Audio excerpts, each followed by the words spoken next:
اسد صاحب آپ کی طرف آتا ہوں. آج کے اس پلیٹ فارم کو جس طریقے سے یوز کیا گیا بھارت کی طرف سے اور سبوٹاج کرنے کی کوشش کی گئی, کیا کیونکہ ہم تو یہ دعا کر رہے تھے کہ دونوں پڑوسی ممالک کے تعلقات جو ہیں وہ بہتر ہوں اور دونوں کے درمیان جو ہے یہ ایک ٹینشن زدہ ماحول جو ہے اس سے نکلے, دونوں طرف کی عوام جو ہے وہ امن چاہتی ہے. کیا کہیں گے کرنل صاحب؟ اور بسم اللہ الرحمن الرحیم. عمران سلطان, تھینک یو ویری مچ. آپ تو جس کو کہتے ہیں نا کہ ہم دعائیں کرتے رہیں گے کہ یہ ہو جائے وہ ہو جائے, اور وہ تو آپ سمجھتے ہیں کہ پچھلے آلموسٹ کو 20-21 سالوں سے جس طرح کی دہشت گردی انڈیا نے کی ہے پاکستان کے خلاف, پاکستانیوں کے خلاف, 80,000 سے زائد ہماری جانیں چلے گی. اس کے بعد اس میں تو شکوک و شبہات کی کسی کو کوئی ضرورت ہی نہیں ہے. انفارچونیٹلی اس وقت انڈیا کے اندر ایک کٹر زائنسٹ جس کو کہتے ہیں نا ایک ہندو رجیم ہے جو کہ پچھلے 9 سالوں سے 10 سالوں سے آپ دیکھ رہے ہیں, اور ان کا ایک ہی ایجنڈا ہے کہ ایک تو مذہب کو استعمال کرو, مذہب کے کارڈ کو استعمال کرو,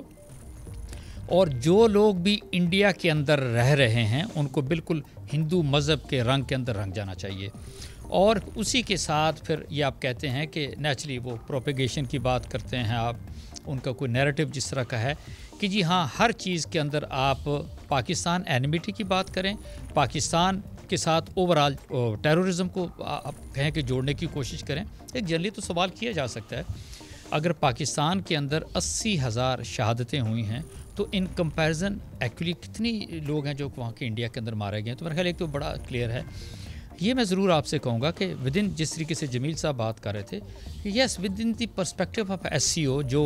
ان ہاؤس جس طرح کی ان کی میٹنگ جو سارا کچھ تھا وہ تو بالکل اسی کے اندر تھا, اسی ایمبیٹ کے اندر موجود تھا جو ڈسکشن ہوئی ہے.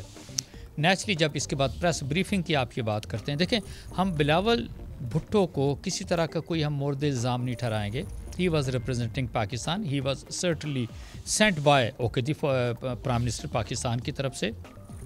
اور انہوں نے جہاں بھی ان کو موقع ملا فائن پاکستان کا موقف ایک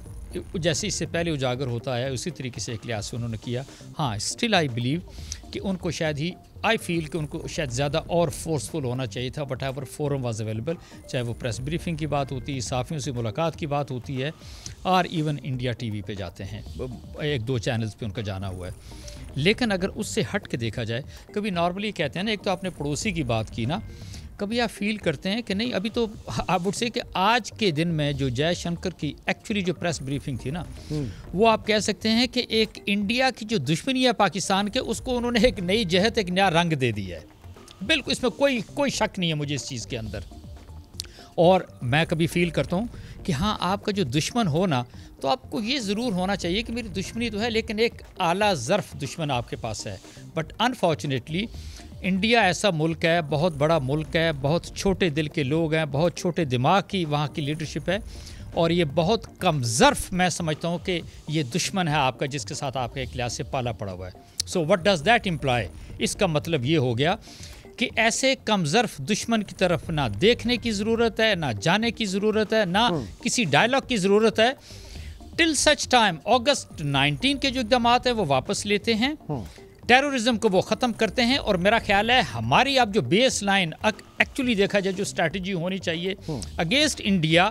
کہ جو کچھ وہ پچھلے 20 سالوں سے پاکستان کے خلاف, پاکستانیوں کے خلاف کر رہا ہے, ان ساری چیزوں کو ایک ایک کر کے whatever forum is available to Pakistan everywhere anywhere in the world, اس کو ساری چیزوں کو سامنے لے کر آنا چاہیے کہ this is exactly what India is. اب